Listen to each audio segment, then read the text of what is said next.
जय Shri Krishna. I hope आप सभी लोग बहुत अच्छे होंगे। तो ये व्लॉगिंग का मेरा सेकंड डे है और आज मुझे एक और बात पता चली है जिसे जानने के बाद ना मैं फुल्ली शॉक्ड हो गई हूँ और मेरा एक बार को मन कर रहा है कि मैं व्लॉगिंग स्टॉप कर दूँ। लेकिन कोई बात नहीं, हो सकता है उसमें कुछ इम्प्रूवमेंट आ जाए और वो बात मैं बताऊँगी। वीडियो को कंटिन्यू देखना है आपको आगे।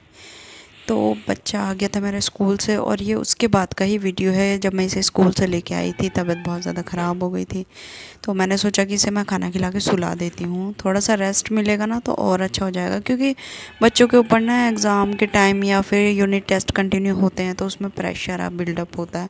तो हम भी नहीं झेल पाते थे, ऐसी बात नहीं है, पर मम्मी पापा की डांट के डर से ना हम लोग पढ़ लेते थे। लेकिन आजकल के बच्चे ना थोड़ा सा भी डांट दो तो बिल्कुल बीमार पड़ जाते हैं। और ये बच्चे, दोनों बच्चों को सुलाने के बाद मैं कर रही थी ब्रंच, क्योंकि मैं ब्रेकफास्ट नहीं कर पाई थी। उसे स्कूल से लेके आना था और बहुत सारे काम भी होते हैं मेरे पास।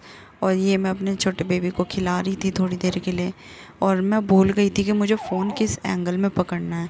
और इसमें ना कुछ भी नहीं क्लिप आ पाई, लेकिन वो एक मोमेंट होता है ना कि हमें बहुत अच्छा लगता है कि कोजी कोजी बेबी क्यूट सा हमारी गोदी में खेल रहा है। और मैं यहाँ थोड़ा सा भाषण देती हुई अपने बारे में कि मैंने क्यों व्लॉगिंग स्टार्ट करी, ब्ला ब्ला।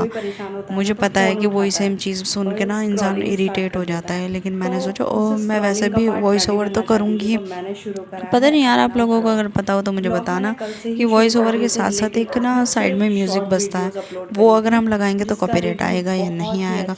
वैसे तो मुझे पता है पहले के जो म्यूज़िक सिस्टम्स होते थे ना उसमें कॉपीराइट आता था, क्योंकि मैंने जब पहले व्लॉगिंग्स करी थी ना तो उसमें क्या हुआ था कि मोस्ट ऑफ द वीडियोस में ना कॉपीराइट ही लग गया था। तो इसलिए ना मैं कोशिश करती हूँ कि मेरी ओरिजिनल जो वॉइसेस हैं या फिर कोई भी अगर नॉइस भी हो रहा है तो वो ओरिजिनल ही हो, कुछ भी रिकॉर्डेड ना हो। और यूट्यूब के एल्गोरिदम के थ्रू अगर मैं देखूँ इस चीज़ को तो उसमें ना वो लोग अपने ही म्यूज़िक को इतना प्रमोट नहीं करते। हालांकि वो कहते हैं कि हमारे म्यूज़िक को यूज़ करो, लेकिन उस पर कुछ भी नहीं मतलब प्रमोट नहीं करते। तो मैं अपना ही ये भाषण दे रही थी खड़े होके बहुत देर तक, और मुझे ना बोलना बहुत अच्छा लगता है, वॉइस ओवर थोड़ा कम। लेकिन वही कल की तरह ही जब हम बात करते हैं तो कभी कोई सब्ज़ी वाला आवाज़ लगा रहा है, कभी कोई बच्चा चिल्ला रहा है, कभी किसी का डॉग भौंक रहा है। तो बैकग्राउंड से इतना बढ़िया सेटअप नहीं है मेरे पास कि मैं सब कुछ म्यूट कर दूं पीछे से आवाज़ और अच्छी से बिल्कुल डिसेंट आवाज़ आ रही हो।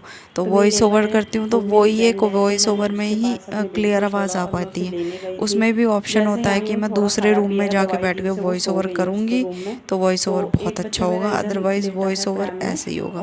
तो मैं दिखा रही थी कि ये देखो, ये एक बच्चा मेरा वहाँ सो रहा है और एक बच्चा मेरा वहाँ। मैंने उसे, वो ना उठ गया था तो मैंने उसे उस कमरे में इसलिए लिटाया क्योंकि ना वो मिनट मिनट में रो रहा है और उसकी नींद कच्ची पक्की हो रही है। अगर वो आराम नहीं करेगी ना तो फिर ठीक नहीं हो पाएगी। तो इसलिए मैंने इन दोनों को अलग अलग लिटाया। और हालांकि उस वाले रूम में बहुत कम मैं बैठती हूँ मैं, लेकिन थोड़ी देर में उसके साथ ही थी, फ़ोन चला रही थी लेट के। मैं काम भी करना रहता है और बच्चों को भी देखना रहता है, तो बहुत ना सेटल्ड तरीके से मैनेज करना पड़ता है सब कुछ। तो मैं खाना वाना बना के खा पी के फ्री हो गई थी और इतने सिलेंडर वाले अंकल आए, क्योंकि मैंने 2 दिन पहले सिलेंडर बुक किया था और सिलेंडर ख़त्म होने वाला था। मेरे पास 2 सिलेंडर हैं, अभी लिए हैं मैंने 2 सिलेंडर, क्योंकि एक सिलेंडर का ऐसा होता था कि कभी भी ख़त्म हो जाता। और फिर ना भाई घर में सुबह शाम आर्ग्यूमेंट होती थी कि पहले क्यों नहीं ध्यान रखा, ये वो। और सब्ज़ी वाले भैया आ गए थे तो मैंने कहा सब्ज़ी ले लेती हूँ। सब्ज़ी लेने के टाइम पे ही ऐसा हुआ कि इसके पापा भी आ गए थे, क्योंकि उन्हें दोपहर में आना था थोड़ी देर में। कुछ काम था उनको, तो मैं ये दिखा रही थी कि मैं क्या क्या बना सकती हूँ। आलू मटर, आलू गोभी बन जाएगी एक दिन आलू मेथी बन जाएंगे, एक दिन आलू गाजर बन जाएंगे, क्योंकि ना इस टाइम पे सर्दी में ना आलू का ही बैंड बजता है। और आलू के परांठे सबसे ज़्यादा एक बेस वेजिटेबल जो है ना वो आलू ही है, तो सब कुछ आलू ही आलू। तो ये सब मैं दिखा रही थी। और टिफ़िन बॉक्स भी इसने कंप्लीट नहीं करा था, बल्कि मैंने आज, ये रोज़ ना मुझे कहती थी कि मम्मा आप एक ही पराठा दे दो, मेरा पेट नहीं भरता। तो मैंने बल्कि आज इसे 3 पूरियाँ दी थी। एक पूरी ना थोड़ा सा तोड़ के फिर पैक करी थी, कहते हैं ना 3 चीज़ नहीं देनी चाहिए, तो थोड़ी सी तोड़ के दी थी। उसने थोड़ी सी खाई बनाई और मैंने सुबह शाही पनीर बनाया था। अब ना हर एक चीज़ रिकॉर्डेड नहीं कर पाती हूँ, अभी स्टार्टिंग में है ना, धीरे धीरे मैं सब कुछ रिकॉर्ड करूँगी। तो ये नेक्स्ट डे के लिए ना सुबह अर्ली मॉर्निंग के लिए मैं सब्जियाँ काट रही थी, तो मैंने कहा मैं एक छोटा सा ना क्लिप भी बना लेती हूँ। जैसे कुकिंग शो में अगर आप कुकिंग व्लॉग देखो ना, तो उसमें ऐसे सब्ज़ी को फेंक के मारते हैं नीचे, तो मैंने कहा मैं भी ट्राई करती हूँ, लेकिन कुछ नहीं होता ये, और बहुत लंबा समय लग जाता है एडिट वेडिट करने में। तो मेरे पे चॉपिंग बोर्ड नहीं है, मेरे पास ये लकड़ी का बोर्ड है, बहुत बढ़िया है। मतलब इसको ना मेरे पास कम से कम 7 साल हो गए इस वुड को, और इतनी अच्छी वुड है। मैं डेली इसको सब्जी काटने के बाद ना डेली धो के अच्छे से फिर रख देती हूँ। बहुत मतलब प्लास्टिक के चॉपिंग बोर्ड से बहुत ज़्यादा अच्छा है। तो बच्चे मेरे उठ गए थे, तो मैंने कहा चलो थोड़ी देर धूप में दिखा देती हूँ तुम्हें। तो मैं छत पे लेके आई थी और मैंने फोल्डिंग डाल रखा था। मतलब इतना अच्छा लग रहा, लेकिन वो धूप के साथ साथ ना हवा थी।